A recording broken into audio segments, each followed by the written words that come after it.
Muy buenas tardes, chicos, ¿cómo están? ¿Me escuchan?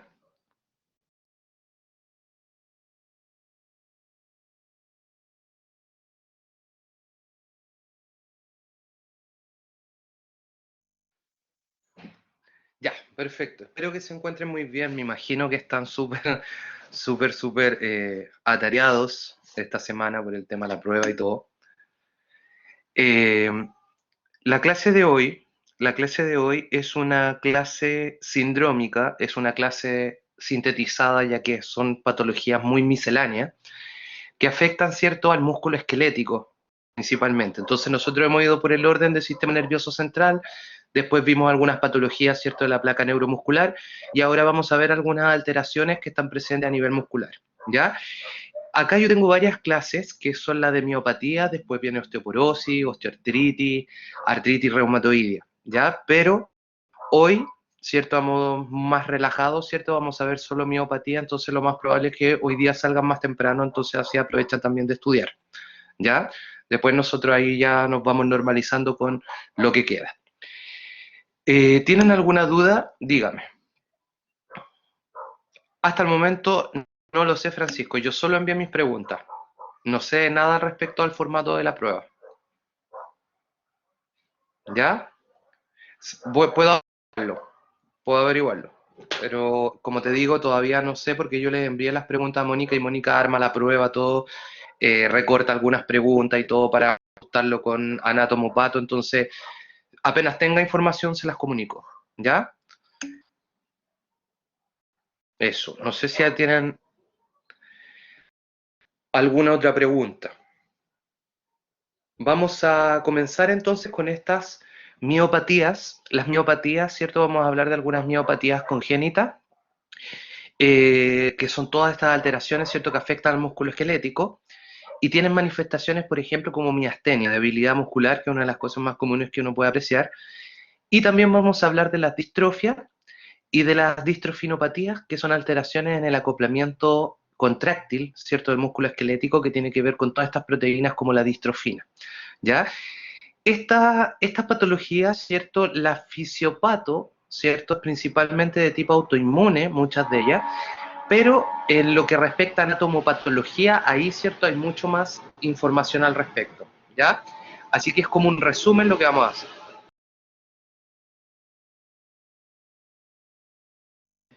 Ya.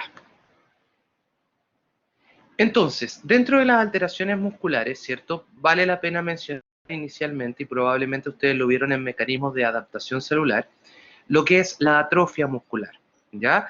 La atrofia muscular se puede afectar tanto a las fibras, ¿cierto?, que son tipo A o tipo B, que son las fibras, las tipo A son las fibras rojas o las tipo B son las fibras blancas o fibras rápidas, y se produce atrofia grupal, por ejemplo, en casos de denervación, acá como vemos acá en este dibujito, acá nosotros vemos las motoneuronas que están estimulando a estas fibras que son las tipo A y B, o tipo 1 y tipo 2, perdón, mejor dicho, tipo 1 que son las aeróbicas y la tipo 2 que son las anaeróbicas. Y cuando hay, por ejemplo, denervación, ¿cierto? Se producen pérdidas de estos distintos tipos de fibras. Ahora, cuando, por ejemplo, se restablece la actividad neuromuscular, se van a reagrupar estas fibras en orden. Si ustedes se fijan acá, estaban intercaladas las fibras blancas y rojas, pero cuando se ocurre la denervación y luego se vuelve a recuperar la actividad muscular, se reagrupan estas fibras, se reparan, ¿cierto? Se regeneran y quedan ordenadas, ¿cierto? Como ustedes pueden ver en fascículos de fibra blanca y fascículos de fibra roja, ¿ya? Ese es como un tipo de respuesta que tiene el músculo esquelético frente a estos daños. Ahora, otro tipo de alteraciones que vamos a ir viendo, ¿cierto?, que se asocian a procesos de atrofia puede estar asociada a una enfermedad autoinmune, también se ven, por ejemplo, atrofia perifascicular, en el caso de la dermatomiositis, que es una enfermedad autoinmune que afecta a piel y a músculo, y atrofia, por ejemplo, de las fibras tipo 2, que son las fibras rápidas, en caso de uso de corticoides, porque los corticoides aumentan la actividad catabólica, por lo tanto disminuyen las reservas de glucógeno del músculo y se produce agotamiento, y el desuso, ¿cierto? Que en este caso se habla de la denervación, también se puede producir una gran atrofia en particular de las fibras tipo 2, ¿ya? Eso es como un mecanismo, ¿cierto?, adaptativo. Ustedes saben que la atrofia y la hipertrofia del músculo se puede revertir si es que yo logro controlar, ¿cierto?, los estímulos.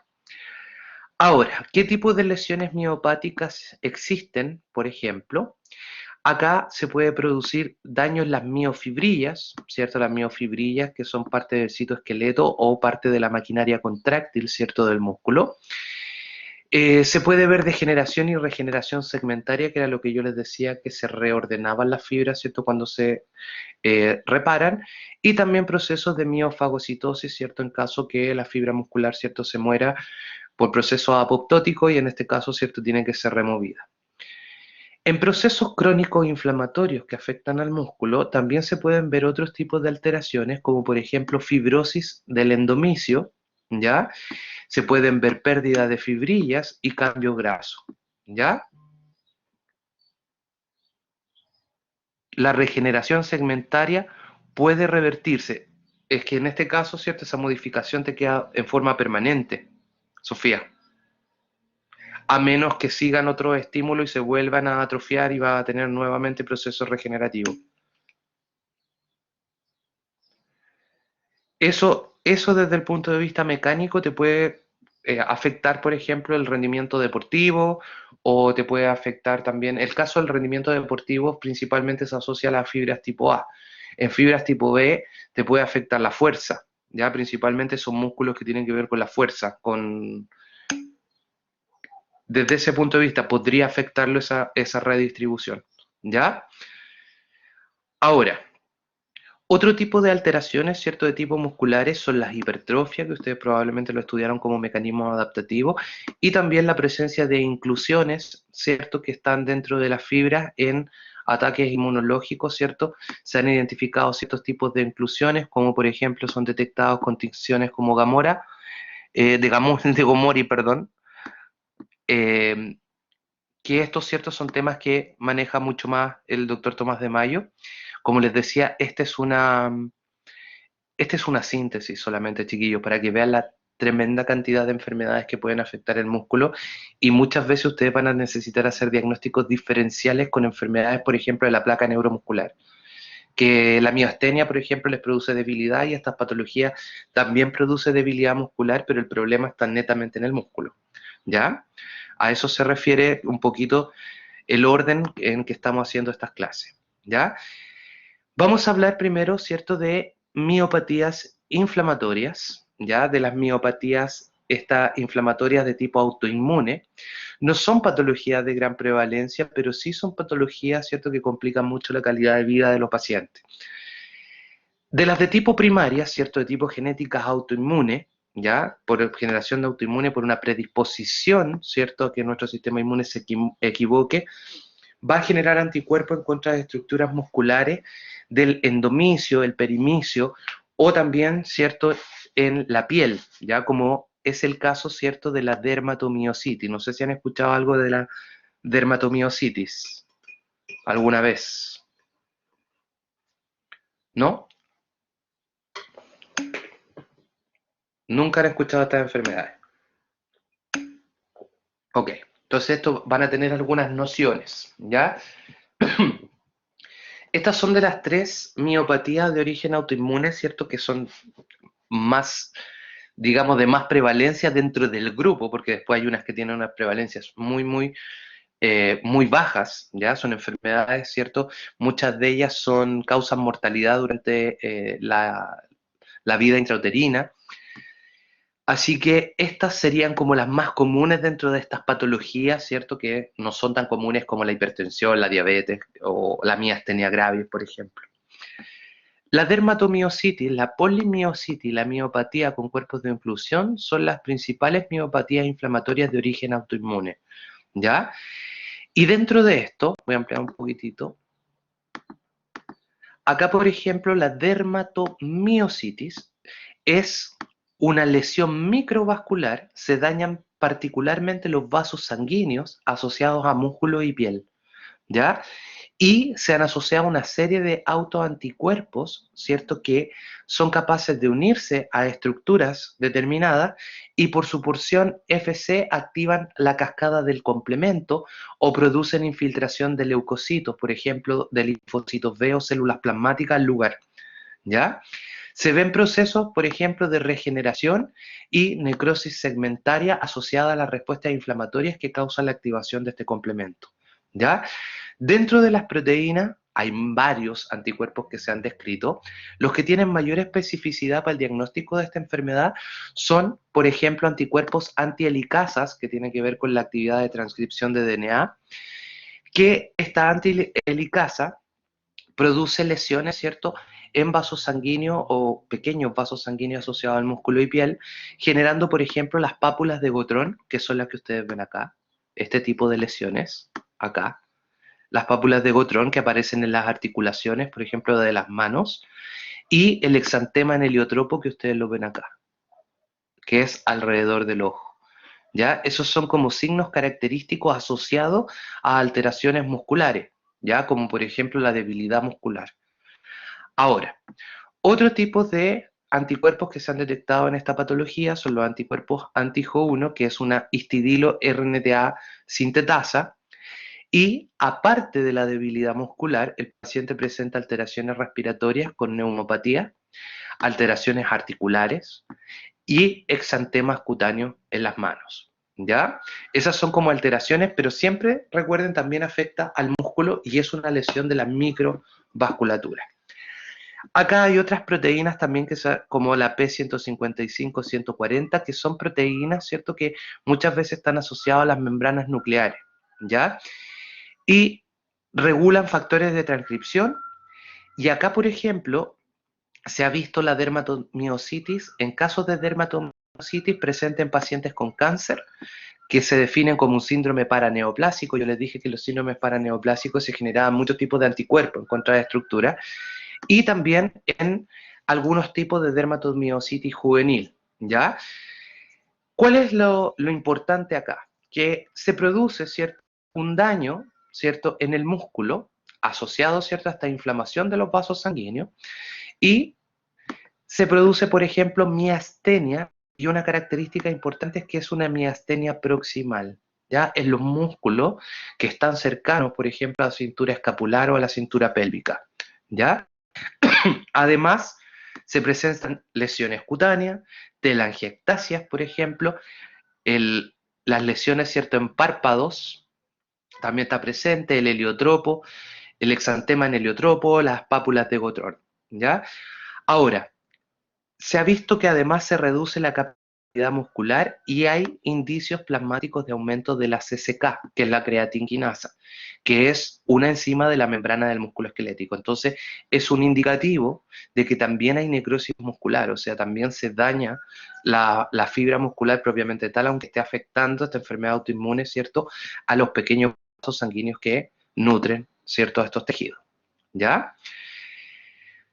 La polimiositis, ¿cierto?, también es una enfermedad inflamatoria de origen autoinmune, y en esta polimiositis, chicos, existe un kit con más de 15 tipos de autoanticuerpos para poder detectarlo, ¿ya? De hecho, se lo pregunté a un colega que es reumatólogo, que me dijo que efectivamente esos kits ya están disponibles acá en Chile, ¿ya? Y hay anticuerpos en contra de varias proteínas y, por ejemplo, en contra de la proteína Jo1, que es la misma que está presente en la dermatomiositis, ¿ya? Entonces hay muchos indicadores, ¿cierto?, para poder diagnosticar la polimiositis. Ahora, se generan anticuerpos acá y se ve dentro de las lesiones etiopatológicas, se ve, por ejemplo, infiltración de linfocitos TCD8, ¿ya?, que son los citotóxicos, y acá, por ejemplo, no se aprecian lesiones endoteliales, que es una gran diferencia con la dermatomiositis, ¿ya? Y además se ha visto, por ejemplo, infiltración de monocitos a nivel de endomisio, ya que son algunas características patológicas de esta enfermedad. Los signos y síntomas tienen mialgia y debilidad, que es común con la dermatomiositis, pero además se asocia a la cardiopatía. Ya es común también cardiopatía porque también se pueden producir alteraciones en las células musculares cardíacas, ¿ya?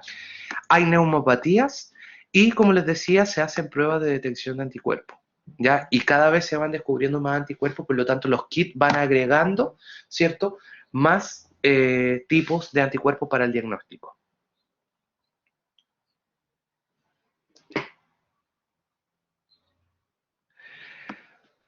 ¿Alguna duda? Consulta hasta ahí, chicos.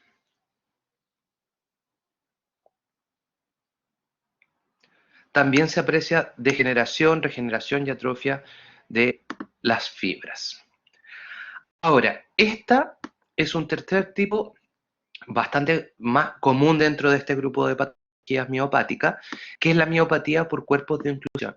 ¿Ya? Hasta hace algunos años no se tenía presencia o evidencia de que hubiesen anticuerpos que atacaran, ¿cierto?, a las fibras musculares.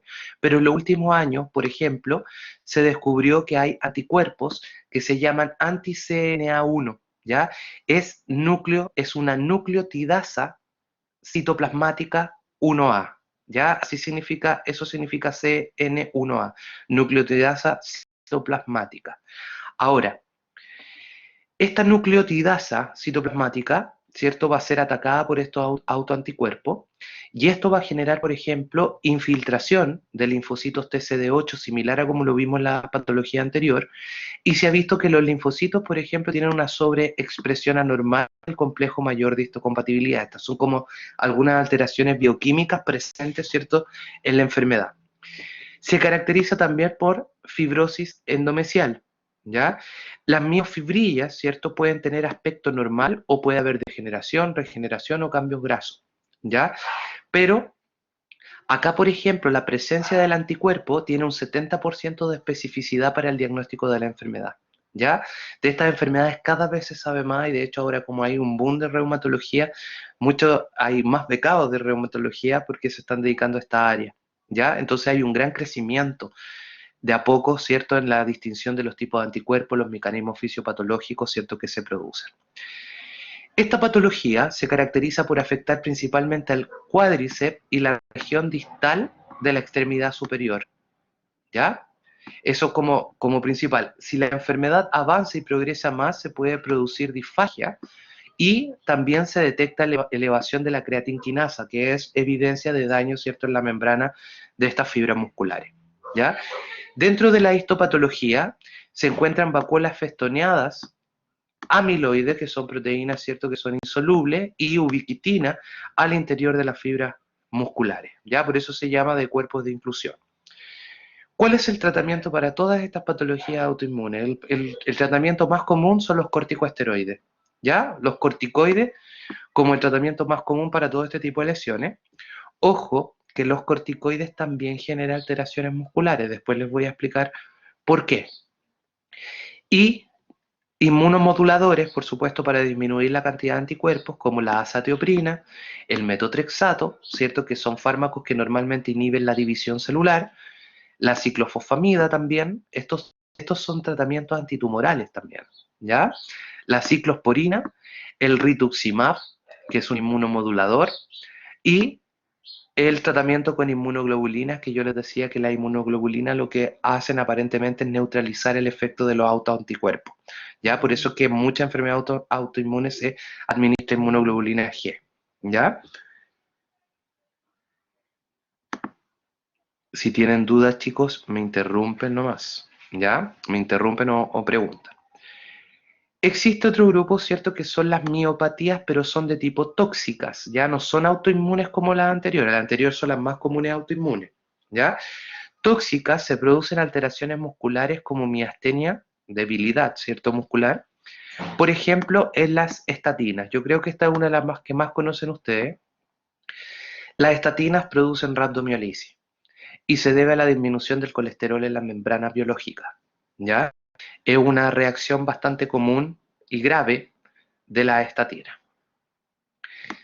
La cloroquina y la hidroxicloroquina, que es un medicamento, ¿cierto?, antipalúdico que estuvo de moda por el tratamiento dentro de todas las opciones que se ha visto para el coronavirus, es un fármaco que interfiere en el movimiento en el endosoma y la formación de vesículas dentro de la célula, ¿ya? Y se ha visto, por ejemplo, que la administración de cloroquina o hidroxicloroquina produce vacuolización sobre todo de las fibras de tipo aeróbica, las fibras rojas, ¿ya? Y se asocia a una miastenia progresiva, debilidad muscular progresiva, ¿ya? Y se cree que la alteración, ¿cierto?, sería, como les decía, en estos procesos de formación de vesícula que la cloroquina y hidroxicloroquina interfieren. Existen otras miopatías asociadas a UCI, ¿ya? Unidad de cuidado intensivo, sobre todo asociado al tratamiento con corticoides. Chicos, los corticoides son iguales al cortisol. El cortisol es la hormona más catabólica que existe. Por lo tanto, promueve el catabolismo muscular y eso puede hacer perder proteínas musculares, ¿ya? Y eso se puede asociar a un proceso de debilidad. Además que hay agotamiento del glucógeno, ¿ya? Tanto el hiper como el hipo pueden generar alteraciones musculares. El hipertiroidismo es por el aumento de la actividad catabólica y eso obviamente puede producir disminución de reservas de glucógeno y agotamiento muscular. Y se aprecia principalmente por debilidad proximal, ¿cierto? En las articulaciones cercanas a la cintura escapular o a la cintura pélvica y en forma aguda o crónica, ¿cierto? Dependiendo de los niveles de hormonas tiroides que tiene la persona. Respecto al hipotiroidismo, el hipotiroidismo también produce calambres, mialgias y reflejos lentos, que es por la disminución de la actividad metabólica, ¿ya? Entonces también produce alteraciones electrolíticas, puede generar dolor en el músculo, ¿cierto? Y como dice acá, se puede producir acumulación anormal de glucógeno, como está disminuido, ¿cierto?, el metabolismo, o de mucopolisacáridos en las fibras musculares, ¿ya? Y el alcohol es una sustancia altamente lipofílica, genera metabolitos que son tóxicos también, y el alcohol es capaz de alterar la membrana muscular y generar mialgias agudas e incluso rhabdomiolisis, ¿ya? En casos de consumo agudo de alcohol. ¿Ya? Recuerden que el alcohol es lipofílico, perfectamente puede alterar la estructura de las membranas, ¿ya? Esas son de tipo metabólicas. Miopatías de tipo congénitas, donde se ha podido detectar la mutación puntual, ¿cierto? Y los cromosomas a los cuales pertenecen, ¿ya? Yo acá les dejé la tablita de un paper que encontré, ¿cierto?, de estas miopatías de tipo congénita, y acá ustedes, por ejemplo, ¿qué me interesa? No me interesa que ustedes aprendan los genes de memoria, sino que entiendan, por ejemplo, mire esta enfermedad del núcleo central es de tipo autosómica dominante, ¿ya? Y el gen alterado es el receptor de rianodina del músculo, importantísimo para la salida del calcio del retículo. Tenemos las miopatías nemalínicas. Esta afecta al sarcómero. Y si ustedes se fijan, está afectando, por ejemplo, a la tropomiosina, a la actina, ¿ya? Y otras proteínas también, nebulina y cofilina, que participan en la comunicación de la actina con la miosina. Tenemos la miopatía centronuclear, se afectan también otras proteínas, ¿cierto? Tubulares o microtubulares. Y tenemos, por ejemplo, acá la desproporción congénita de los tipos de fibra, que son mutaciones en selenoproteínas, que son proteínas que usan eh, como, como cofactor, ¿cierto?, enzimático de selenio. Por eso se llaman selenoproteínas, ¿ya? Y también afecta a la retina. Y acá están todas las alteraciones clínicas comunes de estos tipos de patología, ¿ya? Si ustedes se fijan, lo más común es la hipotonía y debilidad muscular progresiva, que está presente casi en todas las patologías, hipotonía muscular, ¿ya? Porque está alterado, ¿cierto?, muchas estructuras, por ejemplo, del sarcómero o proteínas que controlan la liberación del calcio para la contracción muscular. ¿Se entiende, chicos? Hasta el momento, un poco el orden cómo va. Vamos por autoinmune, las metabólicas o tóxicas, y ahora estamos, ¿cierto?, en las congénitas. ¿Estábamos claros con eso, no? Perfecto. Ahora, existen una serie de patologías musculares llamadas distrofias, ¿ya? Y dentro de estas distrofias se relaciona mucho con lo que es el acoplamiento, ¿cierto?, mecánico que tienen las fibras musculares. Las fibras musculares están unidas, ¿cierto?, por muchas proteínas, por ejemplo, de la fascia adherens, del dermosoma, que permiten el acoplamiento, ¿cierto?, mecánico. Y en este caso, por ejemplo, una de las proteínas más importantes de todas, ¿cierto?, es la distrofina. ¿ya? La distrofina es una proteína que está asociada a la membrana de las fibras musculares, está tanto en corazón como en músculo, y la distrofina lo que tiene de importancia es comunicar el citoesqueleto de la célula con proteínas que son de la matriz extracelular, ¿ya? Es como un anclaje. Si ustedes se fijan acá, por ejemplo, está la laminina 2, ¿cierto? Que pertenecen a proteínas fibrilares de la matriz extracelular. Y ustedes tienen una serie de complejos que permiten ese acoplamiento entre el intra y el extracelular de la fibra muscular, ¿ya? Es muy, muy importante para la relación que hay entre la célula con su matriz extracelular. ¿Qué proteínas importantes se ven acá? Por ejemplo, acá está la distrofina. Acá tienen proteínas del citoesqueleto.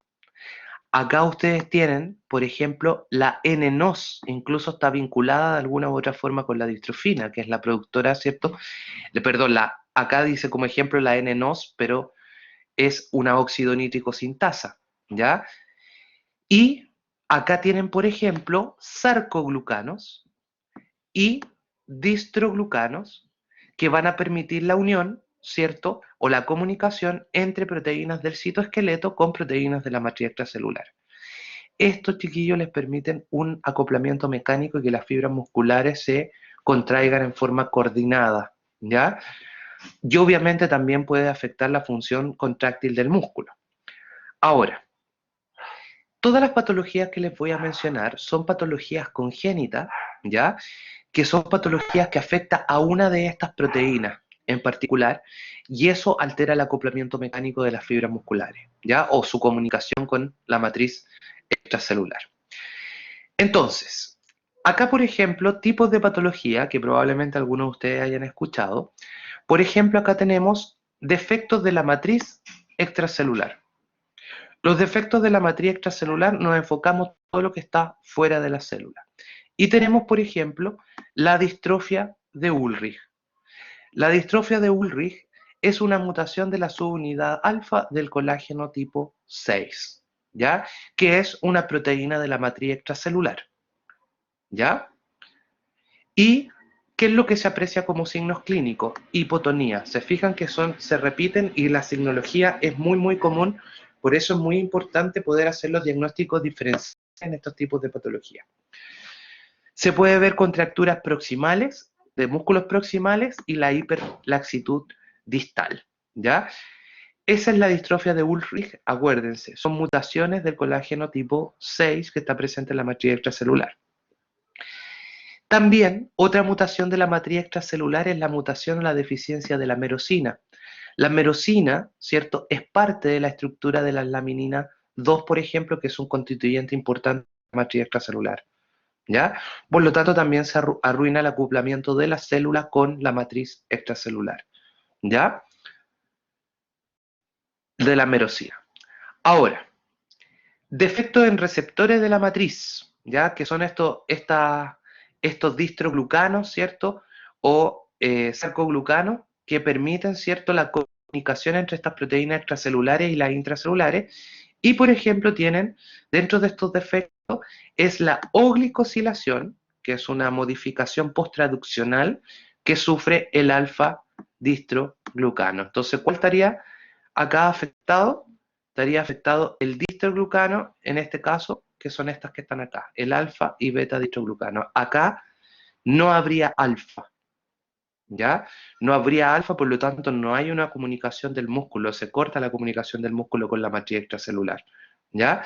Esta, este tipo de alteración produce muerte fetal, ¿ya?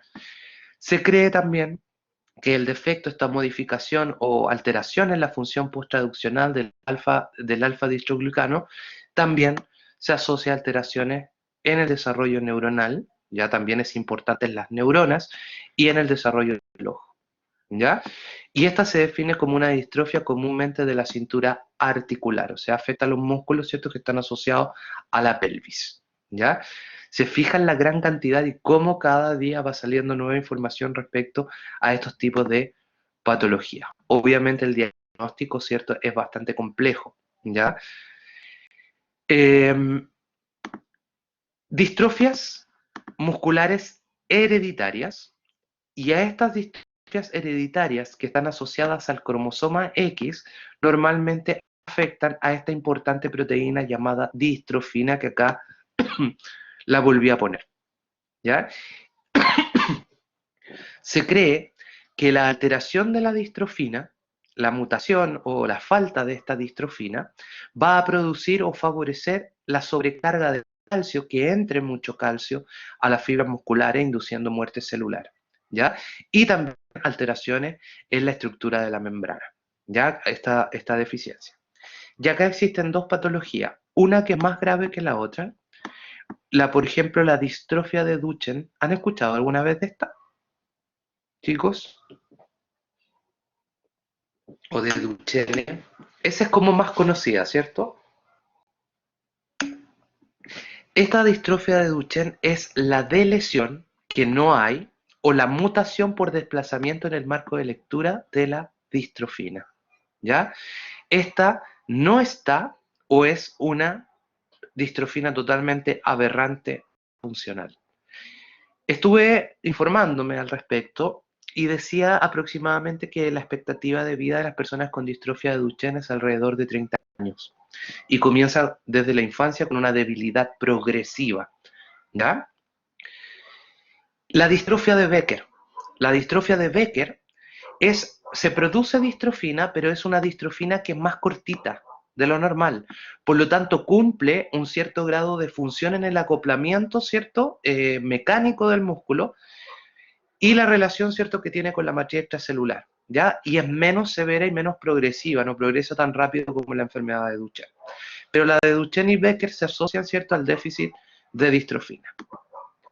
En lo personal, yo estoy muy familiarizado por distrofina porque yo, en mi estudio de doctorado, yo hice un análisis de distrofina con inmunofluorescencia en cardiomiocitos. Eso lo vi en corazón, entonces esta proteína también es importante en el acoplamiento mecánico de los cardiomiocitos, ¿ya? Y es una proteína asociada a membrana. Ahora, ¿qué producen estas distrofinopatías, perdón? Se produce degeneración segmentaria y regeneración, ¿cierto? Con este reordenamiento de la fibra, se pueden apreciar atrofia, ¿cierto?, de miofibrilla, y cuando se va perdiendo la masa muscular, ¿cierto?, se produce sustitución por tejido graso. Ya eso se puede ver, ¿cierto?, como alteraciones histopatológicas en este caso. Por si acaso, estas alteraciones histopatológicas las saqué del Robin, ¿ya? Por si acaso, para que está en acorde con lo que ven con el profesor Tomás de Mayo, ¿ya? Signos y síntomas. Normales los pacientes al nacer, pero a medida que van creciendo van sufriendo una debilidad progresiva de los músculos asociados a la pelvis y a la escápula, ¿ya? Contracturas musculares e incluso escoliosis. Y también se pueden afectar los músculos ventilatorios, ¿ya? Otra cosa, como les decía, el corazón, cardiomiopatías, arritmias, se favorecen, por ejemplo, arritmia, la fibrilación auricular está vinculada con alteraciones en distrofina también. Ya hay mucho todavía por estudiar, pero hay una cierta alteración en la distribución de la distrofina en casos de arritmia. Y también tendría que ver, ¿cierto?, con el desarrollo de las neuronas, por lo tanto también se produce deterioro cognitivo. ¿Ya? Esas son como las características generales. Acuérdense que la de Duchenne, ¿cierto?, es más agresiva que la de Becker. Ahora, otras distrofias hereditarias, ¿ya? Distrofias está la de tipo miotónica. Estas son mucho menos comunes, chiquillos, pero es para explicarle un poquito respecto a las mutaciones. Por ejemplo, en la miotónica es de tipo autosómica dominante. El paciente presenta miastenia, que es la característica que hemos visto en todas las patologías, pero además se producen ciertas alteraciones oculares, alteraciones endocrinas y alteraciones cardíacas, ¿ya? Y se debe principalmente a una repetición anormal de un triplete en el gen DMPK, ¿ya? Que produce un transcrito, como dice acá, este transcrito que se produce en base a estos tripletes de CTG, que lo que hacen es secuestrar a una proteína importante que participa en el procesamiento de muchos RNA, de otras proteínas musculares, ¿ya? Entonces, esta sobreexpresión, ¿cierto?, de estos tripletes anormales que producen esta proteína o transcrito, ¿cierto? Con esta secuencia CUG, producen este secuestro de esta quinasa musclebind que participa en el procesamiento de los RNA. ¿Ya? Esa es como la mutación puntual que se ha visto en la de tipo miotónica. Ahora imagínense la prevalencia y lo difícil que llegó a descubrir este tipo de patología. Hay muchas miopatías que antes se pensaban que eran las mismas y de a poco se vio que habían diferencias, ¿ya? La polimiositis y la dermatomiositis, por ejemplo, ¿ya? Que habían diferencias histopatológicas que obviamente indicaban que eran patologías distintas. Emily Dreyfus es otra alteración, ¿ya? Que esto es el gen de hemerina, ¿ya? La hemerina es una proteína asociada a membrana nuclear que ayuda en el proceso de transcripción de muchos genes, ¿ya? También acá hay otras proteínas como la lámina C que también regulan, por ejemplo, el recambio, ¿cierto?, de estructuras de la membrana celular o de la membrana nuclear. Y miren, es muy, muy particular, se produce debilidad húmero-peroneal progresiva. ¿Se fijan lo específica que es? Se puede asociar a cardiopatías, a contractura del tendón de Aquiles, alteraciones, ¿cierto?, en los músculos de la columna vertebral, escoliosis, por ejemplo, y alteraciones en los codos, también se ha visto, ¿ya? En la articulación de los codos. Otro tipo, fascio escapulohumeral. Esto se debe, como dice acá, también es autosómica dominante y se debe a la sobreexpresión del gen DUX4, ¿ya? Que esto también, este DUX4 participa en el procesamiento de RNA, por ejemplo, de otros tipos de proteínas, ¿ya? Entonces imagínense todo lo que falta en poder distinguir, ¿cierto?, qué proteína es la que está defectuosa para producir esta debilidad intensa, ¿cierto?, asociada a la articulación fascioescapulohumeral, ¿ya? Y lo otro de la cintura de las extremidades, que es la mutación en este caso, ¿cierto?, del sarcoglucano. Sarcoglucano era el otro, ¿cierto?, que estaba al ladito del alfa-dextroglucano, que también participan en esa comunicación, ¿ya? Eh, Acá también hay oglicosilación del alfa-distroglicano, ¿cierto?, como lo habíamos visto antes. Hay mutaciones de las proteínas del disco Z, de las que nos permiten las uniones intercelulares de estas fibras musculares, proteínas que controlan el tránsito de vesícula, mutaciones de la calpaína o de la lámina C, que se caracterizan por un cuadro clínico que afecta principalmente a los músculos asociados a la cintura escapular o la cintura pélvica, ¿ya? Entonces, imagínense, chicos, normalmente se piensa en las patologías de mayor incidencia antes de pensar en estas mutaciones, ¿cierto?, particulares. Y tenemos este último grupo, ¿cierto?, que son las miopatías de tipo metabólicas, ¿ya? Alteraciones metabólicas que pueden producir problemas musculares. Y en este caso, ¿cierto?, acá la característica es que como son metabólicas, son cuadros que se presentan con episodios, sobre todo asociados a actividad muscular. Por ejemplo, el ejercicio gatilla episodios y el ayuno también, porque el ayuno produce alteraciones metabólicas. Entonces, por ejemplo, las personas que tienen estas patologías, cuando hacen ejercicio y ayuno, presentan calambre, mialgia o, en casos más severos, rhabdomiolisis, ¿ya? ¿Cuáles son las alteraciones que tienen estos pacientes? Son alteraciones en enzimas musculares, ¿ya? En este caso, son enzimas que participan en el metabolismo oxidativo, por ejemplo, de la glucosa o la utilización del glucógeno. Y dentro de esto tenemos, por ejemplo, la deficiencia de la enzima carnitina palmitato transferasa. Todas estas tienen que ver con lo que es la glucogenólisis, que es la utilización del glucógeno, y es de carácter episódica, es decir, la persona hace ejercicio, por ejemplo, y comienza con esta mialgia, debilidad, y en algunos casos, ¿cierto?, si hace ejercicio muy intenso, podría llegar a rhabdomiolisis. La enfermedad de McArdle o la enfermedad de Pompe, ¿han escuchado alguna vez de esas dos, chicos?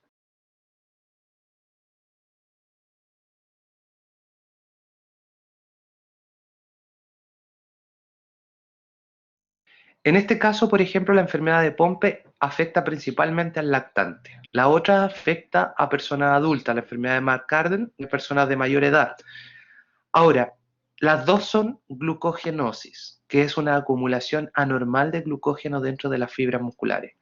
Y se acumula el glucógeno y por otro lado no lo puede utilizar, ¿ya? Por ejemplo, las fibras blancas tienen mucho glucógeno. Es para metabolismo anaeróbico y deportes de fuerza.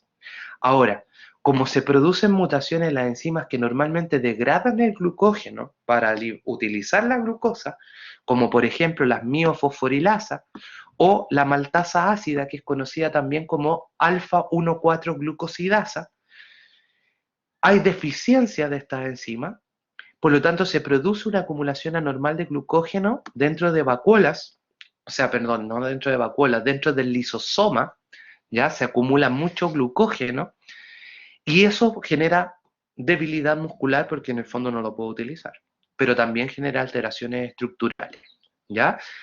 Ahora, pueden afectar músculos respiratorios y músculos del tronco, ¿ya? Y como les decía, normalmente estas patologías son de tipo episódica, sobre todo cuando hay procesos de ejercicio que yo necesito hacer glucogenólisis o ayuno que utilizo el glucógeno, que es la reserva más rápida energética que tengo, se ven alterados. Y se produce esta acumulación anormal que termina afectando, ¿cierto?, la función muscular. ¿Ya? Estas son las de tipo metabólicas. ¿Alguna duda o consulta, chiquillos?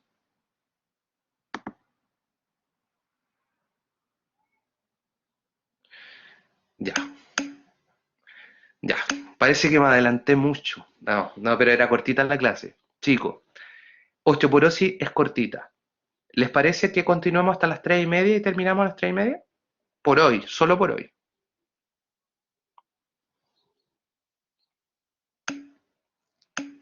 Ya, perfecto. Yo sé que una hora para un estudiante es muy valioso. Después nosotros nos arreglamos, chiquillos. No se preocupen. Si estamos bien, vamos bien con el calendario y todo, así que no se estresen. Ok, veamos un poquito osteoporosis. Que esta es más, es una patología, ¿cierto?, que probablemente conocen mucho más.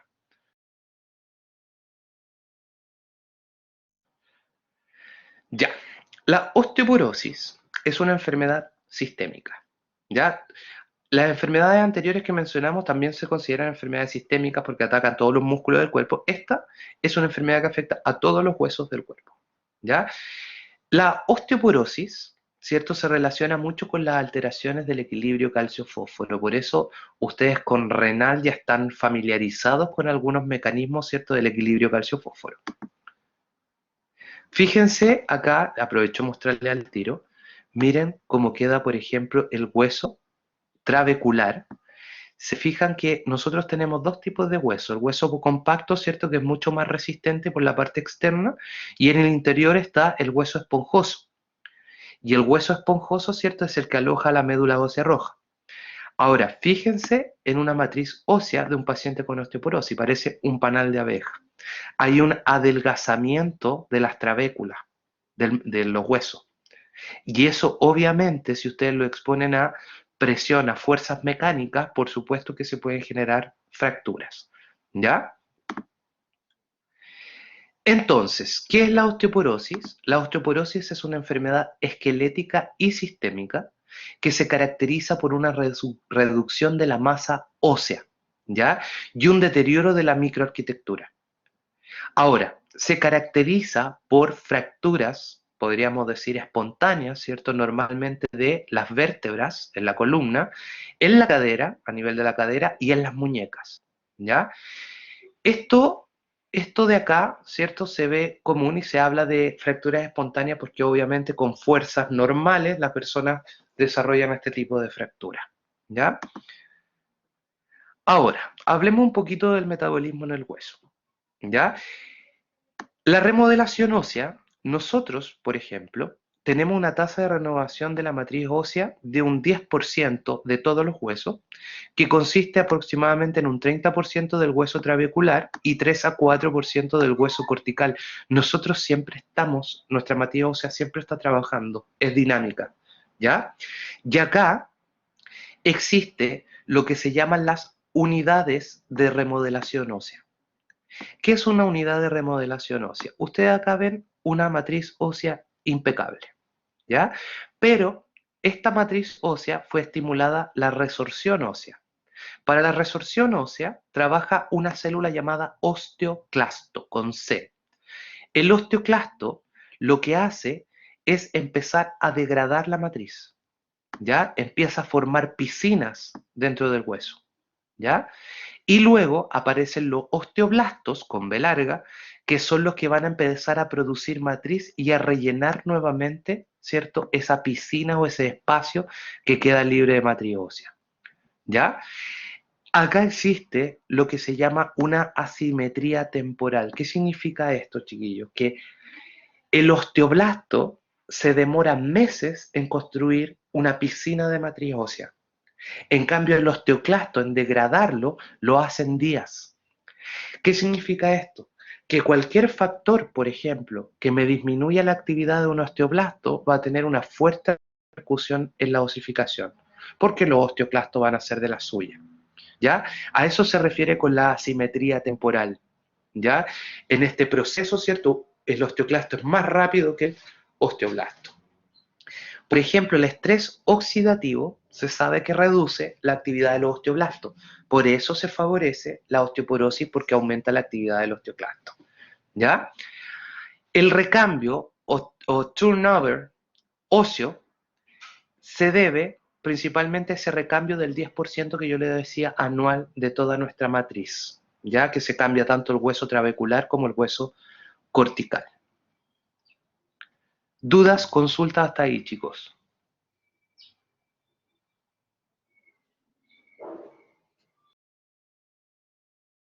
Perfecto. Ok. ¿Para qué sirve la remodelación ósea? La remodelación ósea, este 10% que se va recambiando, permite mantener el soporte y modificar forma del hueso, ¿ya? El hueso constantemente se va estimulando. Después les voy a explicar el ejercicio. Es un factor estimulante de la osificación, ¿ya? Entonces, la actividad física puede modificar, por ejemplo, la densidad ósea. Regula la calcemia, por supuesto. Mantiene una comunicación con las células hematopoyéticas. Las células óseas, por ejemplo, osteoblastos que están presentes en las trabéculas, en el hueso trabecular, se comunican con las células de la médula ósea. ¿Ya? Hay una comunicación constante entre ellas.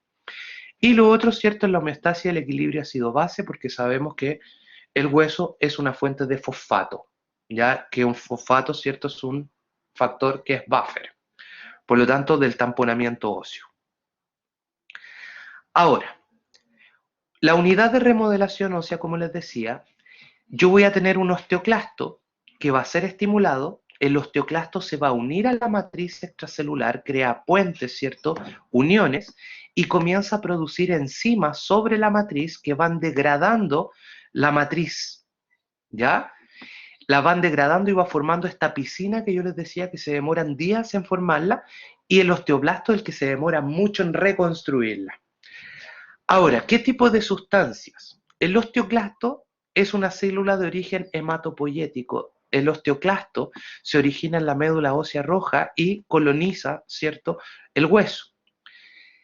Cuando se une, como les decía acá, a la matriz extracelular, empieza a producir hidrogeniones, protones, y además produce enzimas proteolíticas como la catepsina K, que van degradando la matriz orgánica del hueso. ¿Ya? Por otro lado, poseen el receptor RANK. Eso es muy importante que lo anoten inmediatamente. El osteoclasto es el que tiene el receptor RANK. ¿Ya? ¿Qué tipo de sustancias se sabe y se ultra sabe que estimulan la actividad de los osteoclastos? Miren, TNF-alfa. Por lo tanto, los procesos inflamatorios aumentan el recambio óseo. Factores de crecimiento derivados de endotelio también se sabe que estimulan. Y la interleuquina 6. La interleuquina 6 es una citoquina, ¿cierto? Que se produce también en condiciones fisiológicas y naturalmente estimula la actividad de los osteoclastos. Pero se mantienen niveles bajos esta interleuquina porque hay una hormona que la inhibe. ¿Alguien sabe cuál es la hormona que constantemente inhibe la producción de interleuquina 6?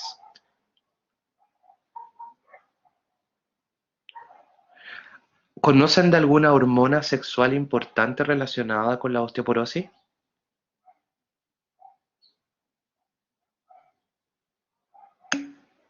Muy bien, muy bien. Perfecto. Los estrógenos. Muy bien, chiquillos. Los estrógenos disminuyen la expresión de interleuquina 6 en la matriz ósea.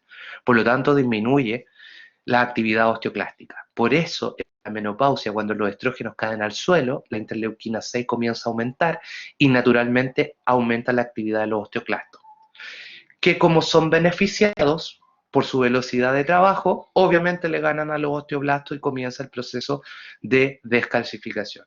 Acuérdense que la principal causa de osteoporosis, chiquillos, es la menopausia, ¿ya? Por lo tanto, hay un fuerte, ¿cierto? Un fuerte efecto de los estrógenos, ¿cierto? Naturales sobre la actividad del hueso. El osteoblasto tiene un origen mesenquimatoso, ya a diferencia del osteoclasto que proviene de la médula ósea roja. El osteoblasto es capaz de producir colágeno, una proteína orgánica que es parte de la matriz extracelular que se llama osteocalcina y fosfatasa alcalina. Chicos, ¿qué es importante acá? El osteoblasto primero produce osteoide antes de producir el hueso. El osteoide es una matriz, ya imagínense, está en el centro de la matriz y alrededor genera una piscina de colágeno con osteocalcina que se llama osteoide y luego empieza a depositarse el calcio, el fosfato y el magnesio y otras sales en esa matriz y se va osificando hasta que se genera el hueso. Ya primero se genera el osteoide con colágeno y luego viene, ¿cierto?, la formación de la matriz propiamente tal. Y eso lo hace el osteoblasto. ¿Ya? Los osteoblastos son los que generan la matriz y los osteoblastos producen dos tipos de proteínas importantes que regulan el recambio óseo. Produce el RANK ligando, ¿ya? El RANK ligando que se une al receptor RANK del osteoclasto. Por lo tanto, el osteoblasto es el que comanda la función del osteoclasto. Y uno dice, ¿cómo? Si uno construye, ¿por qué va a estar estimulando al que degrada? Porque tiene que haber una retroalimentación. Yo no puedo estar produciendo matriz, matriz, matriz, matriz, los huesos se van a deformar. Por lo tanto, es importante que el osteoblasto le diga al osteoclasto que vaya remodelando ese hueso, ¿ya? Que no produzca un crecimiento exagerado, ¿cierto?, de matriz extracelular. Y tiene el antagonista del RAN ligando, produce los dos, que se llama osteoprotegerina, ¿ya? Y la osteoprotegerina inhibe la actividad del osteoclasto. La osteoprotegerina se une al receptor RANK e impide que el RANK ligando se una. ¿Se entiende? Entonces, el equilibrio entre la producción del RANK ligando y la osteoprotegerina va a determinar cuánto va a funcionar, por ejemplo, el osteoclasto. ¿Ya? Todo lo que me rompa esta relación RANK-osteoprotegerina me puede generar, en este caso, osteoporosis. Todo lo que me aumente el RANK ligando o todo lo que me disminuya la osteoprotegerina. ¿Ya? Ahora, los estrógenos, aparte de disminuir la expresión de interleuquina 6, los estrógenos también estimulan la producción de osteoprotegerina. ¿Ya? ¿Dudas? Consultas.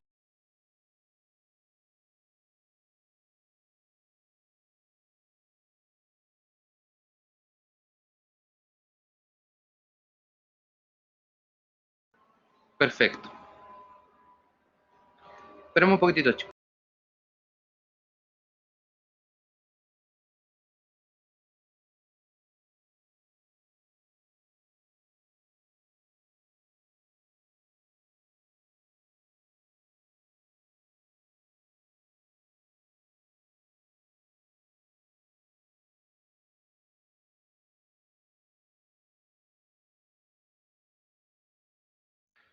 Ya. Entonces, fisiopatología. De la fisiopatología existen dos grandes mecanismos que explican la osteoporosis. El primero es lo que se llama el balance negativo. En palabras simples, un balance negativo es cuando el osteoclasto le gana al osteoblasto. Algo ocurre con el osteoblasto que disminuye su capacidad de producir matriz y por un efecto de tiempo o tiempo de acción que tiene cada uno, gana obviamente el osteoclasto, ¿ya? Es una alteración de los osteoblastos. Se ha visto, por ejemplo, que disminuyen todos los precursores de los osteoblastos, se alteran los procesos de diferenciación, de supervivencia y de la actividad de estas células. Dentro de los mecanismos más conocidos que disminuyen la actividad de los osteoblastos es el estrés oxidativo. ¿Ya? El estrés oxidativo es el que disminuye la cantidad de hormonas o factores estimulantes del crecimiento, de la diferenciación de este tipo de células. ¿Ya? Y afecta netamente a la unidad de recambio. ¿Ya? Y altera esta función, este equilibrio que hay entre el osteoblasto y el osteoclasto, ganando el osteoclasto. Y la otra teoría fisiopatológica es el aumento del recambio óseo. En vez de ser un 10%, se estimula más el recambio con múltiples focos de activación de osteoclasto. O sea, en toda la matriz ósea, al mismo tiempo, se produce más activación de unidades de remodelación al mismo tiempo. ¿Ya? Se promueve la remodelación. Entonces, eso, por supuesto, que por este equilibrio temporal entre el osteoclasto y osteoblasto, favorece mucho más al osteoclasto. ¿Ya? Por ejemplo, el hiperparatiroidismo, que ustedes saben que es el exceso de producción de hormona PTH, la paratormona lo que hace es estimular la liberación de RAN ligando, aumenta el RAN ligando, por lo tanto promueve la actividad de los osteoclastos, ¿ya? Y en múltiples focos, o sea, aumenta el número de unidades de recambio, ¿ya? Y la menopausia también, la disminución de estrógenos, también se asocia, ¿cierto?, al aumento de estas unidades de recambio. Acá, dentro de la fisiopatología, afecta tanto al hueso trabecular como al hueso cortical, ¿ya? Por ejemplo, en el hueso cortical se ve el adelgazamiento de los sistemas de Haber, que son los sistemas de nutrición del hueso compacto, ¿ya? Que es el hueso resistente. Y a nivel del hueso trabecular, vemos adelgazamiento de las trabéculas, que parecía panal de abeja, y incluso se pueden perforar estas trabéculas, ¿ya? Y esto se asocia al curvamiento óseo, porque obviamente tengo el hueso compacto y al interior, ¿cierto? Tengo un panal de abeja, fácilmente puede ayudar a que se curven los huesos largos, por ejemplo. Tenemos tipos de osteoporosis, ¿ya? Las primarias, que está acá, primaria, es particularmente una alteración que afecta al hueso, propiamente tal, ¿ya? No es, por ejemplo, otra enfermedad que me causa la osteoporosis, sino que es una patología que afecta principalmente al hueso, y la más importante de todo es la posmenopáusica. Esta es la más común de todas, chiquillos, ¿ya? Posmenopáusica por disminución de los estrógenos. Por lo tanto, ¿qué va a ocurrir? Aumenta la interleuquina 6 y la osteoprotegerina va a disminuir. Por eso se favorece la actividad de los osteoclastos. Y a las primarias también pertenecen las seniles, ¿ya? Por la edad. Y esto se asocia al estrés oxidativo que altera, ¿cierto?, la función de los osteoblastos, favoreciendo, ¿cierto?, que los osteoclastos hagan de la suya, ¿ya? Obviamente el estrés oxidativo afecta a ambos, pero por esa función temporal, nuevamente repito, afecta mucho más al osteoblasto. Y las de tipo secundarias se consideran hereditarias o adquiridas, pero que son patologías que afectan a otros órganos y repercuten en los huesos. Y dentro de estos, por ejemplo, tenemos corticosteroides, ¿ya? El uso de los corticosteroides lo que hacen es disminuir la osteoprotegerina y aumentan el RAS ligando. Por eso los corticoides producen descalcificación, aumentan la actividad de los osteoclastos y es súper, súper conocido, ¿ya? Anoten los corticoides y me gustaría que también anotaran acá el uso de antiácidos, de omeprazol, chiquillo. El omeprazol también produce osteoporosis, ¿ya? ¿Por qué? Porque el omeprazol es un inhibidor de la bomba de protones a nivel del estómago, lo que hace que el pH del estómago sea más elevado, sea más alcalino. Esto va a repercutir sobre la absorción de cationes que se ven favorecidos por un medio ácido. El hierro y el calcio se absorben en medio ácido. Por lo tanto, va a disminuir crónicamente la absorción de calcio. Por ejemplo, los niños con fibrosis quística, chiquillos, les dan omeprazol para disminuir la producción de ácido clorhídrico y no forzar al páncreas a producir tanto jugo pancreático. Por lo tanto, produce un reposo pancreático. Y los niños cuando comienzan a temprana edad, prácticamente a los 8 o 9 años, ya hay casos de osteoporosis. ¿Ya? Entonces no se olviden, los corticoides y el omeprazol, los inhibidores de la bomba de protones, se asocian al desarrollo de osteoporosis. Ahora, el hipogonadismo, la disminución de la testosterona, por ejemplo, la testosterona es una hormona que ayuda en la actividad de los osteoblastos, estimula la función de los osteoblastos, de la formación de matriz ósea. ¿Ya?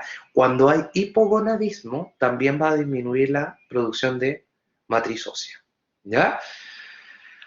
Ahora, causas acá dice enfermedades más comunes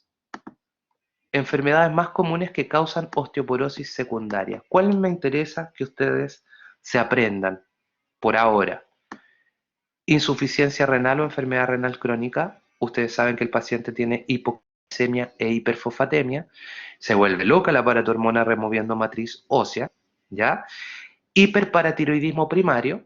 Es un problema en la tiroides, es un adenoma, por ejemplo, paratiroideo que produce mucha PTH, también les va a generar, ¿cierto?, este tipo de patología. El hipertiroidismo por aumento de la actividad catabólica también se vincula, ¿ya?, a osteoporosis, ya, para que lo anoten también, el hipertiroidismo. La enfermedad de Cushing, chiquillo, un hipercortisolismo. Es como si estuviéramos consumiendo muchos corticoides, ¿ya? El exceso de cortisol, como les decía, aumenta la producción de RAN ligando, disminuye osteoprotegerina y eso favorece la activación, ¿cierto?, de estos osteoclastos, ¿ya? Ahora, ¿cuáles son los factores de riesgo del desarrollo de la patología? Por ejemplo, genética, eso es indudable. Aspectos nutricionales, chiquillos. Aspecto nutricional, ¿es importante el consumo de calcio, cierto? Durante la vida, sí. ¿Ya?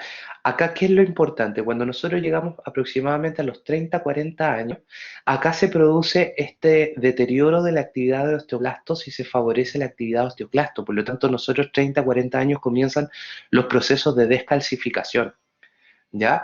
Entonces, la idea es, por ejemplo, llegar a los 50, 60 años, que cuando ocurre la andropausia, ¿cierto? Disminuyen los niveles de testosterona o los niveles de estrógeno en el hombre y la mujer, es que ya llegar a esa edad con una masa ósea elevada. Entonces, como empieza este proceso natural de descalcificación, es no desarrollar osteoporosis antes de tiempo, ¿ya? Obviamente, en ciertas personas es mucho más intenso y mucho más rápido este proceso, ¿ya? Nivel de actividad física, chiquillo, el ejercicio. ¿Qué relación tiene el ejercicio con la osificación? Resulta que los osteoblastos, cuando forman la matriz ósea, se quedan al centro de la matriz ósea y se diferencian a un grupo de células que se llaman osteocitos, que estos se encuentran por mucho tiempo en los huesos. Los osteocitos tienen grandes prolongaciones de su membrana que viajan por entre medio de estas posas, ¿cierto?, que están formando de osteoides, de matriz ósea, perdón, y se cree que en los extremos, ¿cierto?, de estas membranas, de estas prolongaciones, existen mecanorreceptores, ¿ya? Y estos mecanorreceptores que poseen los osteocitos van a detectar el ejercicio, ya la actividad física, la presión sobre el hueso. Se cree que incluso el ejercicio genera microfracturas que son detectadas por esos mecanorreceptores. Al activarse el osteocito comienza a producir sustancias para estimular al osteoblasto y a generar más matriz. ¿Se entiende? Entonces, la actividad física promueve la osificación y ayuda, por ejemplo, a personas que toda su vida han hecho actividad física a llegar a los 50 años con una masa ósea abundante. ¿Ya? Ahora, ¿qué otros factores No, se define como ya el solo hecho de tener una actividad física, Cristóbal. Actividad física es, por ejemplo, subir escaleras, caminar. Eso ya te produce ese efecto. Ahora con ejercicio, por supuesto, lo vas a tener más. Correr, trotar. Ese tipo de actividad física. Es como la actividad física te genera contracción muscular y el músculo es el que te ejerce los efectos, la presión, ¿cierto? O las fuerzas mecánicas sobre el hueso. ¿Ya? Y ya si una actividad física te produce aumento de la osificación, por supuesto, mucho más un ejercicio de mayor intensidad. ¿Se entiende, Cristóbal? Eso, ¿ya? ¿Qué factores ambientales, cierto, se asocian o hacen progresar la osteoporosis? El tabaquismo. ¿El tabaquismo por qué? Porque genera radicales libres, ¿ya? Genera radicales libres. Tiene sustancias tóxicas que promueven la generación, por ejemplo, de radical hidroxilo, radical superóxido. El uso crónico de corticoides. Ya el uso crónico de prednisona, prednisolona, imita a una persona que tenga mucho cortisol. Baja ingesta de calcio, ya, ese también es un factor. El alcoholismo, ¿por qué el alcoholismo? Porque el alcohol disminuye la absorción de, por ejemplo, el hierro y el calcio a nivel intestinal. Ya se puede producir déficit de calcio y hierro. Y el déficit estrogénico. Ya los estrógenos, la menopausia, ¿cierto? Uno de los factores, el factor más común del desarrollo de esta patología. ¿Cómo se hace el diagnóstico de la osteoporosis? La osteoporosis es en base a los factores de riesgo, ya por ejemplo, una mujer de 55 años, ya eso es un factor de riesgo. Medición de la densidad ósea. La densitometría ósea es como la prueba o el test, el gold estándar para poder diagnosticar la enfermedad, ¿ya? Hay que descartar, ¿cierto? Una vez que está el diagnóstico de osteoporosis, patologías de tipo endocrina, ¿ya? Una enfermedad de Cushing, por ejemplo, un hipertiroidismo, alteraciones hematológicas que tengan que ver con la actividad, por ejemplo, de la matriz ósea, o sea, perdón, de la médula ósea roja, patologías reumatológicas y patologías gastrointestinales. ¿Ya? Por ejemplo, un síndrome de mala absorción puede generar deficiencias de calcio. ¿Ya? Patologías renales, también importante. Ahora, ¿existen marcadores bioquímicos que uno podría ver cómo está el metabolismo en el hueso? Sí. Por ejemplo, deformación, que es un reflejo de la actividad de los osteoblastos, se pueden medir fosfatasas alcalinas óseas, la osteocalcina, que es la proteína, ¿cierto?, matriz orgánica que produce el osteoblasto, o péptidos del procolágeno tipo 1, que también los produce el osteoblasto para generar el osteoide, ¿ya? ¿Y hay marcadores de resorción? Sí, se pueden medir niveles de calcio plasmático, la relación calcio-fósforo, se pueden medir residuos de hidroxiprolina o piridolinas, que tiene que ver con la degradación de la matriz orgánica del hueso, o medición de fosfatasas ácidas, ¿ya? O sea, ¿yo puedo bioquímicamente estudiar el metabolismo óseo? Sí, a través de la medición de esta sustancia. Pero llevado a la práctica, ¿cómo es el diagnóstico, cierto, de la enfermedad? Es a través de la densitometría ósea, ¿cierto? Que se ve con desviaciones estándar y en base a eso yo puedo determinar si una persona tiene una osteoporosis severa, moderada o leve, ¿ya? ¿Cuáles son las recomendaciones para el tratamiento de la osteoporosis? Por ejemplo, ingesta de calcio y vitamina D para promover el depósito de matriz ósea. Actividad física regular, obviamente debe ser un ejercicio controlado para eh, no generar fracturas importantes. Evitar uso de tabaco y alcohol. Ya, esto es súper, súper importante, pero ustedes saben que las personas son súper porfiadas y eso es más difícil de tratar este cambio en el estilo de vida. Tratamientos farmacológicos. ¿Qué tratamientos farmacológicos existen para poder eh, disminuir un poco la actividad catabólica que tiene la matriz ósea? Es, por ejemplo, el alendronato o risedronato, ¿ya? Estas sustancias son muy parecidas al pirofosfato, que es parte de la matriz ósea. Y el alendronato y el risedronato, como se parecen al pirofosfato, el pirofosfato va a dar una señal activa, está en la matriz extracelular. El osteoclasto se une al pirofosfato. para comenzar el proceso de resorción ósea. Por lo tanto, este fármaco, como se parece al pirofosfato, el osteoclasto se va a unir a este alendronato risedronato y queda inhibido. Inhibe directamente, ¿cierto?, la resorción ósea. Esa es la función de estos fármacos que son ampliamente usados para la osteoporosis. Otro es la administración de estrógeno, o sea, después de la menopausia, la suplementación con estrógeno, pero obviamente hay que tratar de vigilar las reacciones adversas porque genera, ¿cierto?, varias reacciones, por ejemplo, alteraciones de la coagulación, tiene varios efectos secundarios. Alteraciones del flujo menstrual, tiene varias cosas, o de flujo vaginal, en realidad no flujo menstrual, flujos vaginales, ¿ya? El raloxifeno, la tibolona, por ejemplo, son capaces de estimular los receptores de estrógeno en los huesos. Ya serían como unos agonistas de los receptores de estrógeno, por lo tanto van a disminuir la actividad de los osteoclastos. Administración de calcitonina, tiene bastante lógica, es una hormona que hace lo opuesto a la paratormona. ¿Ya? Por lo tanto, se va a dar, ¿cierto?, la calcitonina para aumentar el depósito de calcio, fosfato, magnesio en los huesos. El flúor se ha visto que también favorece, ¿cierto?, la formación de matriz ósea, ¿ya? Pero son, como les digo, son estudios que se han visto que en algunos que funciona y en otros no, ¿ya? Es poquito para contarles de eso. Los más comunes son el alendronato, risedronato, el raloxifeno, la tibolona, la administración de estrógeno también.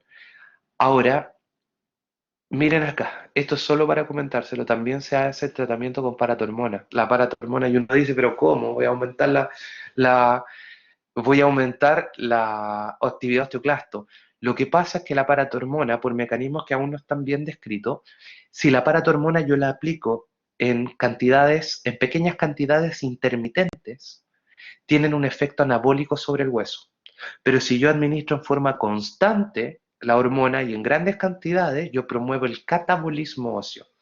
Entonces, la paratormona en inyecciones intermitentes, ¿cierto?, de esta hormona, se ha visto un efecto de generación de matriz ósea, ¿ya? Pero está, como les digo, es parte de los estudios. Para comunicarles un poquito más respecto a qué ha llegado eh, el avance en el tratamiento de la osteoporosis, existe lo que se llaman las terapias biológicas, chiquillos. Las terapias biológicas es la administración de anticuerpos, por lo tanto son terapias mucho más caras, ¿ya? Y hay una terapia biológica para la osteoporosis que es la administración de un anticuerpo que bloquea el receptor RANK. Imagínense un anticuerpo dirigido al receptor RANK del osteoclasto y no permite que nada lo estimule, por lo tanto los osteoclastos se paralizan, ¿ya? Estas terapias biológicas pueden durar meses con una administración, duran meses este efecto óseo y es normalmente utilizado para casos de osteoporosis más severa que son resistentes a los tratamientos clásicos con alendronato, risedronato, ¿ya? Dudas, consultas, chicos.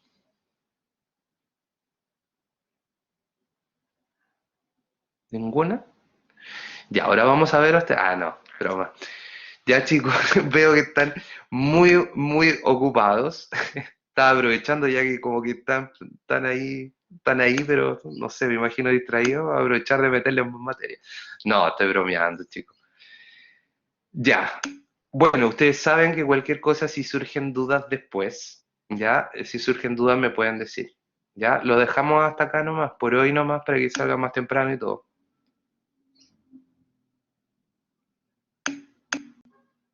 Ya, eso. Ya, chicos, ya, mucho éxito, chicos. Que estén muy bien. Mañana nos vemos. ¿Ya? Cuídense. Ahí vemos el tema de la fecha, las pruebas y todo. Ahí conversamos con más tranquilidad. ¿Ya? Igual ustedes. Cuídense. Chao, chao. Igual, avísenle por si acá algún compañero que se vaya a meter más tarde que terminamos antes hoy día, porfa. Eso.